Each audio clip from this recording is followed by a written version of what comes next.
Welcome to Bears in Exile. Today is Wednesday, March the 20th, and this is a quick hit on the metals.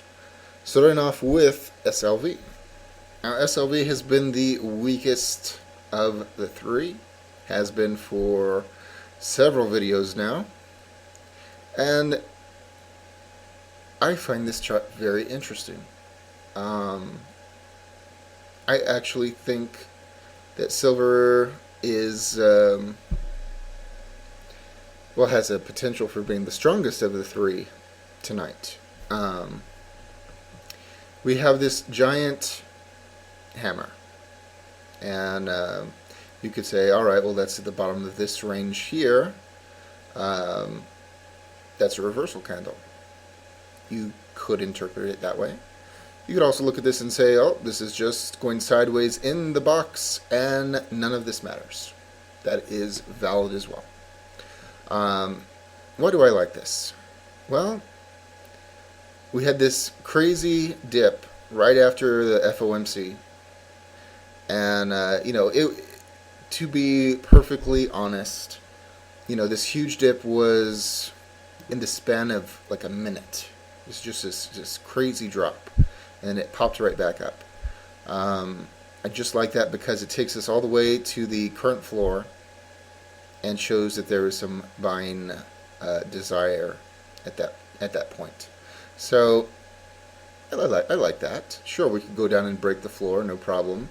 But having a movement up with a big movement back up, while we have the stochastics, the 14-day RSI moving average, and the RSI and the MACD still going up, it's good to me because it shows that there's some price action that correlates with the movement of these indicators. That's a good thing, in my opinion. Of course, it is very precarious at the moment, no doubt about it.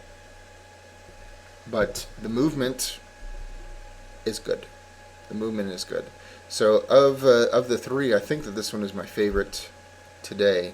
But tomorrow could be a monster, and I'm going to show you why.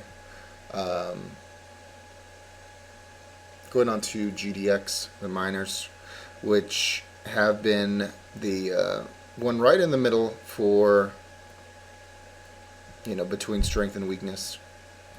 Today was no exception. It was slightly red. It's another spinning top. All the indicators are still trying to go up, and it is going down. That is terrible. Terrible. When these flip, the sucker's going to sink. And I do not like it. I do not like it. So I guess that's all there is to it. I think that this thing will be going back down to the floor. This is a big open area of nothing. It just has to break, and it will when these turn. That's what it looks like to me. Maybe we could have a breakout to the upside, but I don't think anything's changing. The movement of the price is just not reflected in what the indicators are doing, which is a sign of weakness. And going on to GLD, which only thing that can save GLD at this moment is some news that scares some people. That news is entirely possible. There's all kinds of rumors floating around about Cyprus. Most of them today were positive. Gold took it on the chin. I did like that it was fighting it the proper way last night, saying that it was the strongest of the three, which it absolutely was. Maybe even is. Today ending with a spinning top, it got kicked outside of the long-term moving average bar. It got kicked back outside the upper Bollinger Band, which is a good thing. I mean, that's we want it to be predictable when it gets outside the upper Bollinger Band. That was 2 days in a row, and it needed to get back inside of it. So I'm not,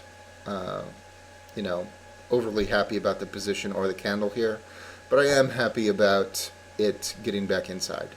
Absolutely. Still have this gap to fill below us. There's not very much of a gap there, but it is still in existence. And but similar to GDX, you have everything moving up, and the price moved down decent amount, almost 0.5%. You'll notice that we are topping out on the stochastics, on the CCI, getting close on the RSI. MACD histogram's pretty high. We should have a secondary reset if there's no fear very, very soon. In which case, it should fill this gap. It should go down to the lower price consensus level. And that's what it should do. But wild card, Cyprus. So I can't count this one out at the moment, although its action is very similar to GDX, which I don't really care for. The rub here, if we have gold go down, we have GDX go down, silver's going to crap out too. Even though I think that it looked the best of the three, and then you'll have another retest of the 4 and possibly a break. So unfortunately, even silver looking the best of the 3 tonight, it could be broken by these other 2, and there it is. As always, all investing decisions are your own. This chart and video for entertainment, educational, and consumption at time purposes only. Thank you very much.